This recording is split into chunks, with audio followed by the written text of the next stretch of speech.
ભુજ તાલુકાનું ભાખરિયા ગામમાં આવ્યા છીએ.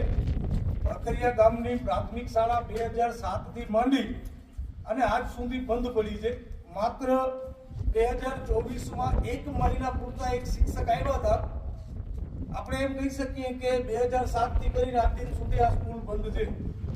ભાખરિયા ગામ ભુજથી માત્ર 20 થી 25 કિલોમીટર થાય છે અને આ જે રોડ ઉપર આવે છે, જ્યાં આગળ વ્હાઈટ નળ આવેલું છે, જ્યાં આગળ ધોરણો આવેલું છે, જ્યાં આગળ ખાવડા આવેલું છે, એ જ રોડ ઉપર આ ગામ આવેલું છે. 100% વસ્તી અહીં મુસ્લિમ સમાજની છે. અહીંયા આગળ 50 થી વધારે વિદ્યાર્થીઓ છે. છતાંય પણ આ ભૂંડ ભાજપની સરકાર આ મુસ્લિમ ગામ હોવાના કારણે વોટ મુસ્લિમોને જોઈએ છીએ, વોટ અન્ય સમાજના પણ જોઈએ છીએ, પણ કામ કરવા નથી. એક શિક્ષક આપવામાં પણ ખરેખર તો અહીંયા આગળ 4 શિક્ષક હોવા જોઈએ. એક પણ શિક્ષક નથી. આજે 2007 થી આ સ્કૂલ બંધ પડી છે.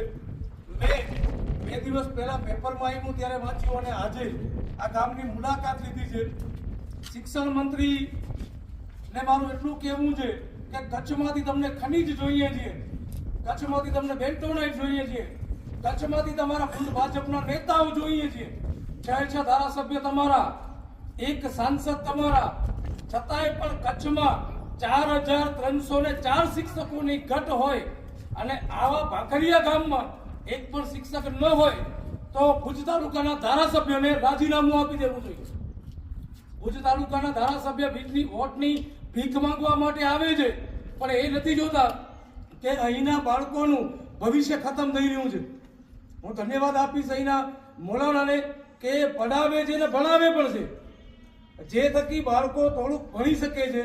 પણ ખરેખર જે એજ્યુકેશન જોઈએ એ એજ્યુકેશન તો ટેટ પાસ કરેલા, પીટીસી પાસ કરેલા શિક્ષકો જ આપી શકશે.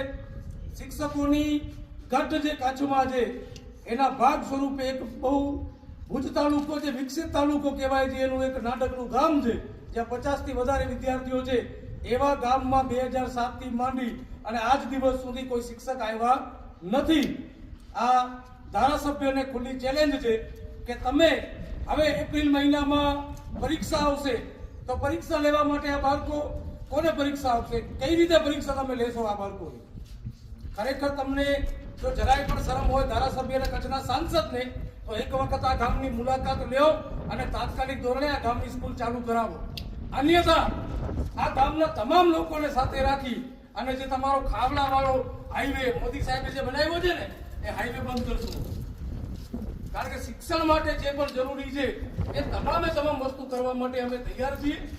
માટે મહેરબાની કરી અને આ ગામમાં ધ્યાન આપો અને આવા તમામે તમામ ગામડાઓમાં અહીંના શિક્ષક નથી છોડી દો, અહીંના સ્કૂલની હાલત તો જુઓ.